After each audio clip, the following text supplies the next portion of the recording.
Good evening, ladies and gentlemen. Welcome to another edition of TBR.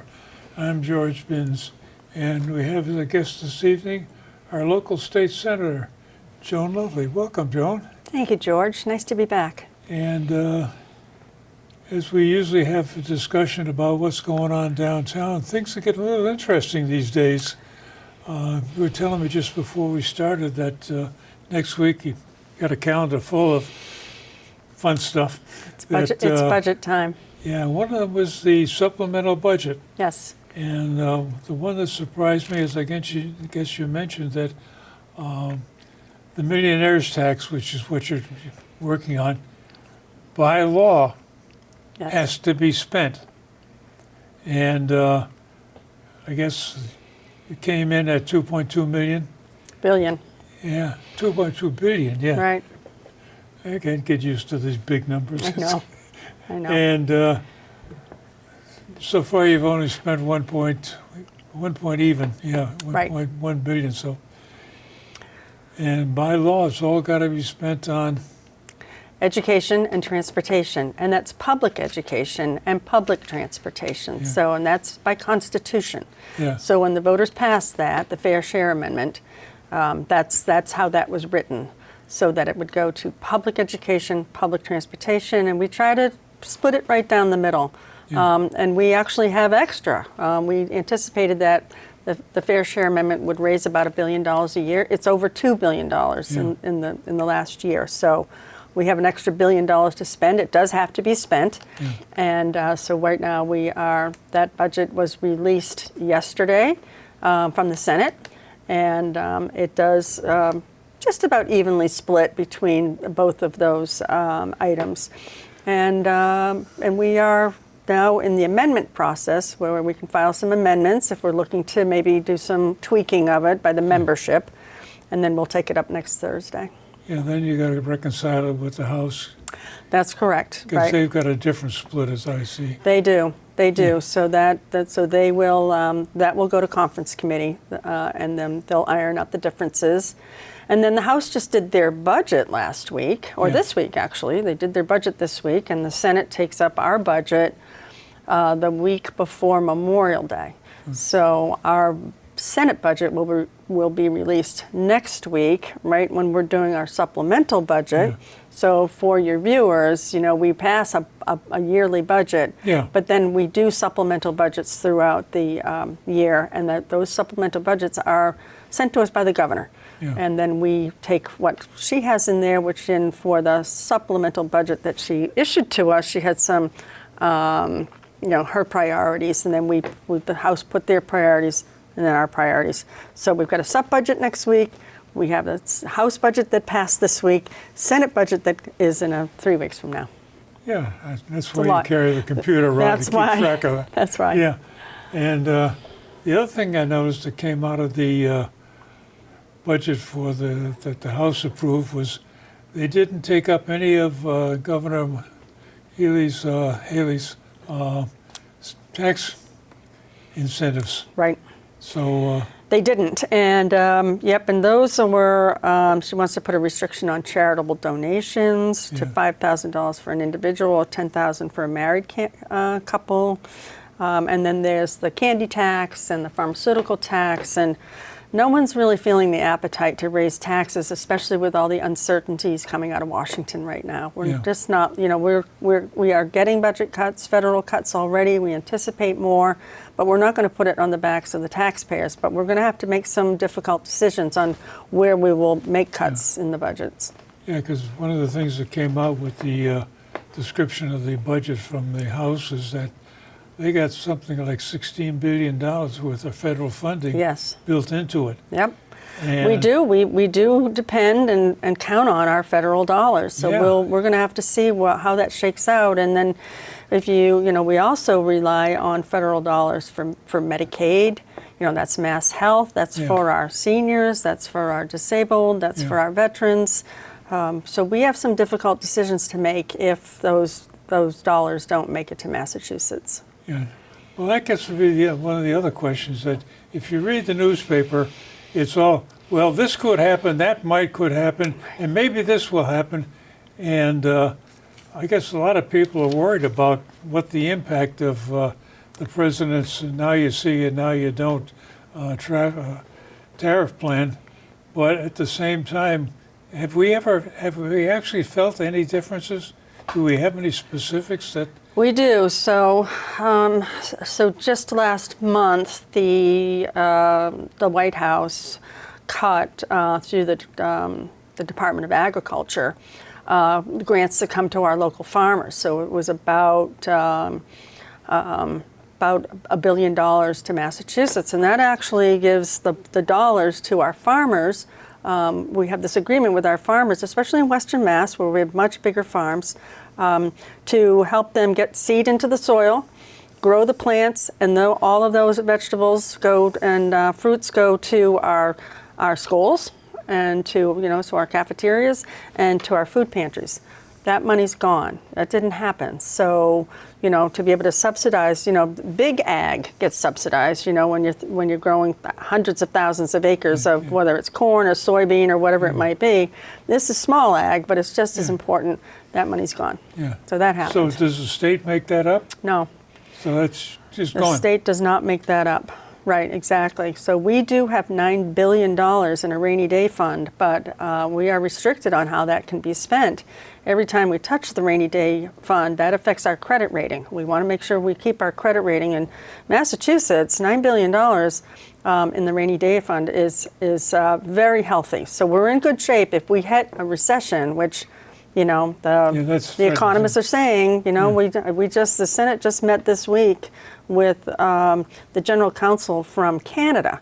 Canada is our biggest trading partner. Yeah. Well, combine China and India and Mexico, and it still doesn't add up to the trade that we do with Canada. So just to go over what those impacts look like, with these tariffs, it's eye-opening.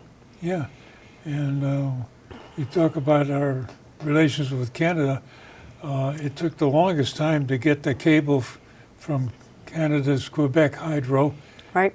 through the woods in Vermont and Maine and New Hampshire. Right. And we finally got it. And tariffs come in, and next thing you know, the electricity is gone.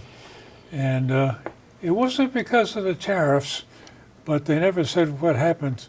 Where did the electricity disappear to? So that was an immediate impact. Yeah. Another immediate impact we could see is we get 90% of our jet fuel from Canada. We get 70% of our gasoline. Now this is in the Northeast, right here to Massachusetts. Yeah. 70% of our gasoline. We get lumber, a tremendous amount of lumber, and we work on building cars together in our trade. Oh, So a vehicle in its transition of being built could cross the border 7 to 8 times, and each time that happens, that tariff is laid upon that vehicle, which is going to just drive the cost of buying that vehicle, very high.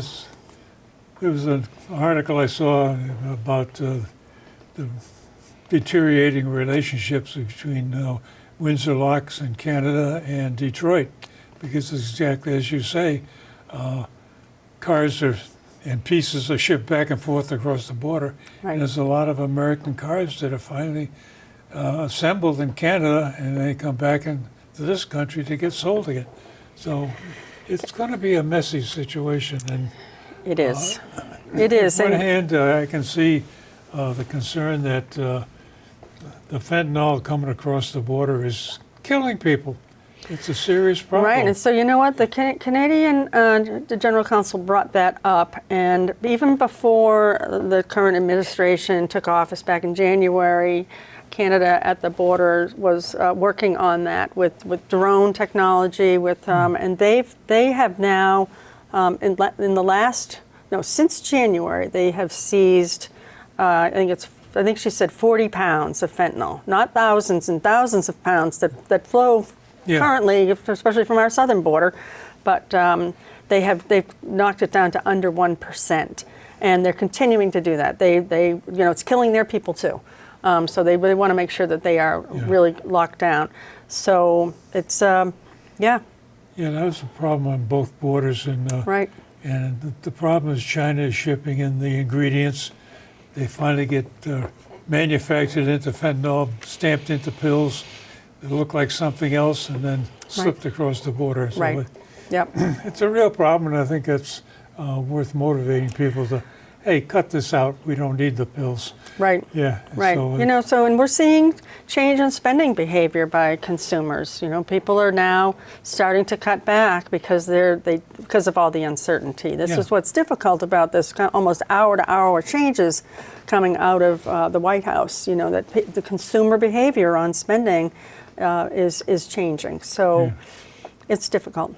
Yeah, there's been an uptick in the car sales because everybody wants to buy the car before the tariff cuts Right. in. So it's really funny. Yeah. And one of the other things that's in the works, hopefully, is simplifying regulations. And this gets us all over the place. There was an article I read that claimed that anytime you want to build housing, there's a 24% cost involved in meeting regulations. Some of them are necessary, some of them they're nice to do, and things get dragged out. And in Massachusetts, we have a serious shortage of housing. And one of the articles quoted that there were several 100,000 people, 400,000 people, who qualify for affordable housing, state housing. They can't get it because we don't have it. Right. And Right. we were talking just a little bit before the show about the goings-on out at Hanscom Field. And there's another issue at, there's 50 acres that's been sitting there for like 25 years doing nothing. It's a company that had a air transport business that stopped the business and left the property behind. There's another company that's trying to move in and do some work on automated flying, which that sounds scary. Interesting. Yeah, but at the same time, there's 50 acres that could be developed into housing, for instance, and other things. And, well, the environmentalists don't want to do anything. And then there's other groups that are, well, the towns is going to be too noisy or something else. So we continue to get into this conflict, I guess, between one side and the other side trying to do something, the other side trying not to. We got into the same problem with the gas pipelines, Right. and it goes on. So I think that's an issue that I think that even if nothing happens in Washington, it's something I think the state ought to take on. It says, wait a minute, we can't have all these regulations. We're stuck on that problem right now with the bridges here in Beverly, Right. that there is so many people in the daisy chain Right. that have to nod their head and say yes, Yes. that Right. don't until they get their whatever. And It's a federal, so for the bridge, it's federal, state, local, state, and federal permitting.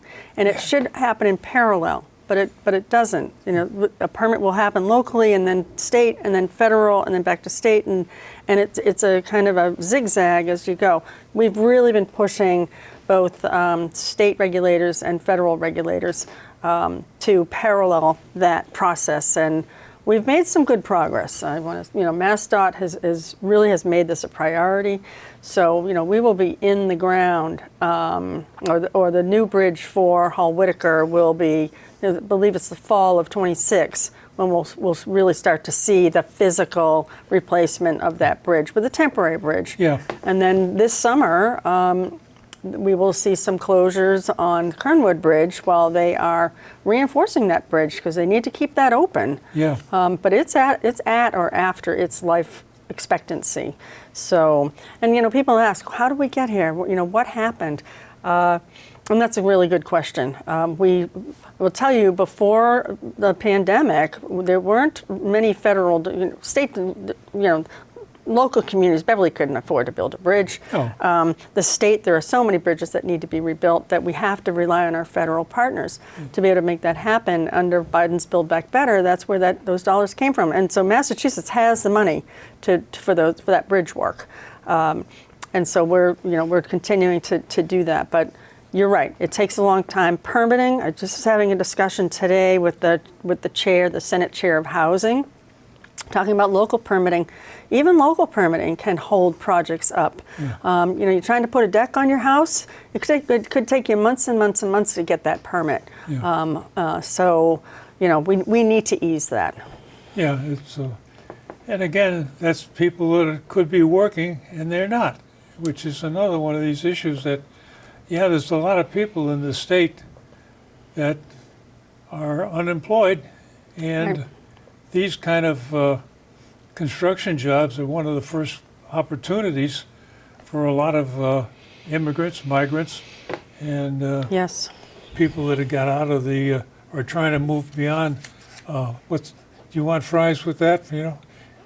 And move up the chain of income so that they can start to do something. And I think I've shared with you, there were many migrant families living in an empty dorm at Salem State over the course of about 18 months.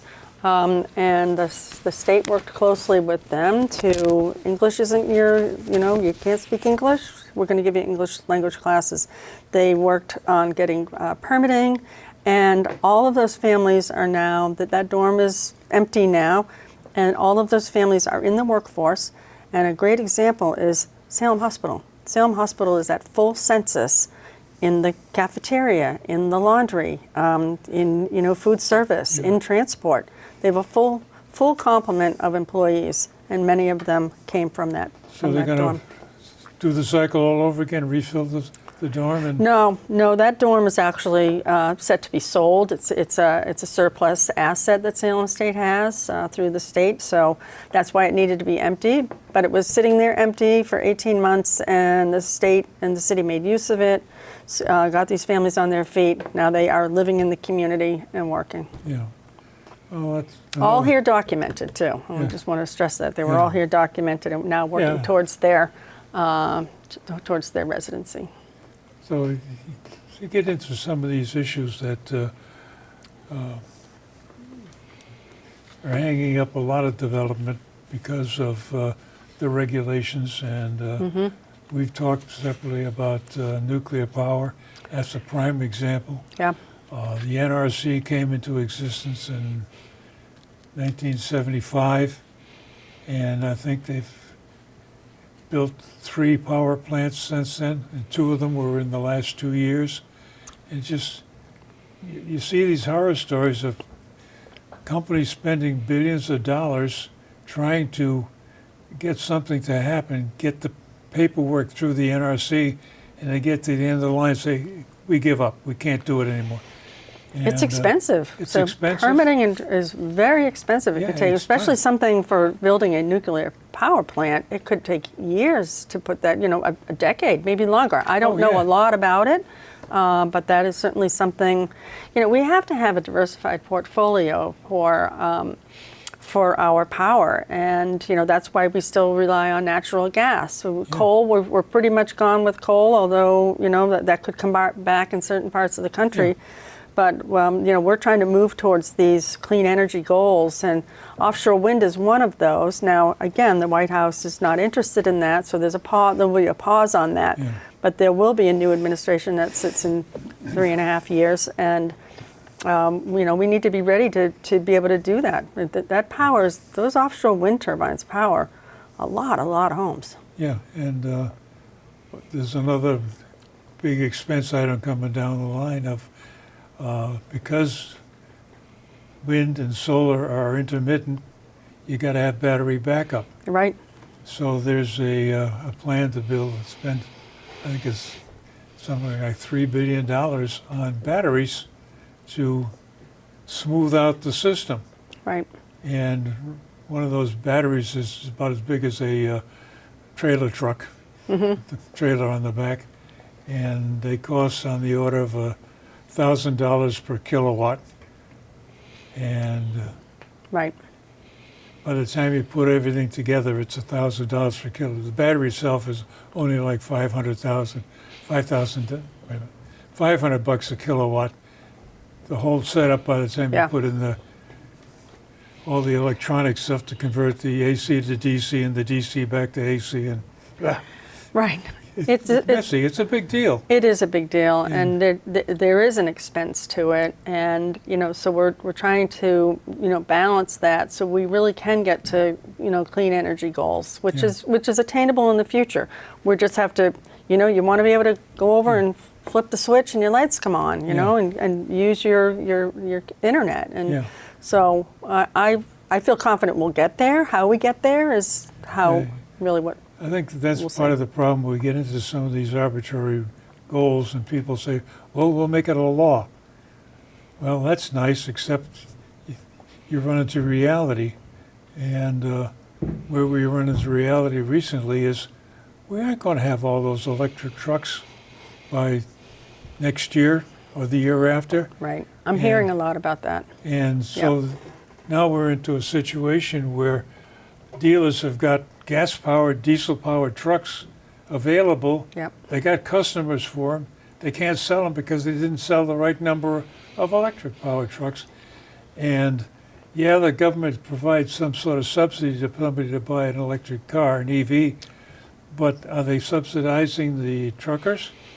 And Yep, I'm getting a lot of emails right now from the industry about that. And we need to be. We need to remember that this is going to affect interstate commerce. We need to be able to get goods where they need to go, and and as inexpensively as possible, because that cost, just like a tariff, gets passed on to the consumer. Yeah. So And this came to a head recently with California. We've got the same law as California has, so it's going to probably affect us also. That California says that by a certain 2035 that all the cars have to be EVs. That's nice. You can't sell a gas-powered car. it's 10 years from now. 10 years from now. And in Massachusetts, I think last year, 14% of the new cars sold were EVs. That's a long way to go in 10 years. They need to be more affordable, to be really make. I can't afford an EV, so it really needs to be made affordable to the average consumer who's going in to buy a vehicle. Yeah. But it's not there yet. Yeah, and we still have a problem with charging stations. Right. And I would love to have an EV. I would have loved to have one when I was working for a living, that just 10 miles from here to Lynn to go to work and 10 miles back. That's an easy trip on an EV. Right. Plug it in overnight and Right. it's ready to go the next day. Right. But take a trip up to New Hampshire someplace to buy wood on my pickup truck, that's a little dicey. You need to know where you're going to be able to power up. Yeah, and one of the problems we've had here in Massachusetts is people pull into a charging station and find out, out of order. What do you do now? Oh, right. And True.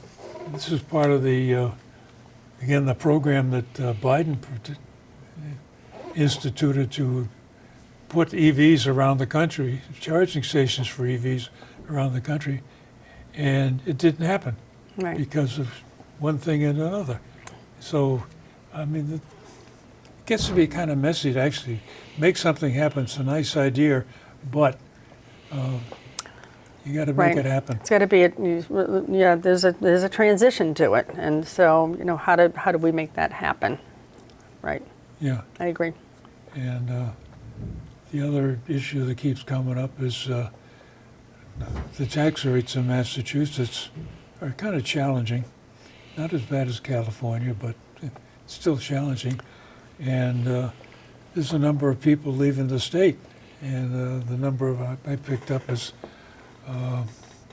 something like 27,000 people leave the state. We're seeing our young people leave. Now we live in a kind of a virtual world that you can live almost anywhere. Yeah. If you have a virtual job, and it is cheaper to live in the South, and so we're losing our some of our young people to the south. So how do we keep them here? And we go right back to housing. Yeah. You know, housing is the main issue across every sector of business. You know, you want people to stay here, but we also need to make it affordable for them to stay here, and so that's a challenge. Yeah, the case. My granddaughter and her husband, they live in New Hampshire because even though he works in Massachusetts, it's like you say, it's where can you find a house, and then can you afford it? Right. And so that gets to be part of the challenge. We're back to how do we get more houses built? And, right. You know, so we're getting some pushback on the accessory dwelling units, the ADUs. That's, you know, some people will say, look, I bought my house in a single family district. I don't want to make it a multifamily district. And if there's an ADU next door, that's now a two-family. Yeah. But the impact, you know, we look at the impact, and it's really up to each municipality to determine what that impact should be. But people can put in ADUs by right where single-family homes can be built. We see it. We don't think that this is going to solve the housing crisis by any means. No. But for someone like me, maybe I want to age in place in my home, but I can't afford to. Maybe I can take my empty nester home and create an ADU and have a single person live there who at a market rate or affordable. You know, you actually can get a break on taxes, real estate taxes, at least the Salem ordinance, if you offer a reduced rate rent. But you've created a unit for someone to live in who otherwise might leave this state. So it's a tool in the toolbox. It's not going to solve it. But, you know, with the tariffs, you know, we get our lumber out of Canada. Oh, yeah. And we have a big tariff, you know, and we get our gypsum from Mexico. And so, you know, if we have tariffs on both of those goods coming in, that's just going to hurt us, our ability to be able to we went through this build. with the COVID when the supply chain got really messed up, and the price of lumber coming out of Canada went out of sight. Right. I think it was like $7 or $8 for a 2x4. I know. And how can you afford to build an affordable house doing that? Right. So, I mean, there's some real problems that need to be done. Right. And Yeah, we're working on it. Good. Yeah, we are working on it. The Senate just passed through our Senate President, it's called Response 2025. So we're looking at different types of policy and bills that we already have in the pipeline, and how can we make those work to respond to what's happening and what could be happening. Again, so much uncertainty, but you know, so how do we spur housing? We did a $5 billion housing bond bill, which should really help as well. so, be more to talk about next time. More to talk about. Yeah, busy season. Well, thank you, ladies and gentlemen, for joining us this evening. And as I usually say, you got a comment, send me an email. If you got a longer statement, there's room for you here at the table. And thanks again for watching us.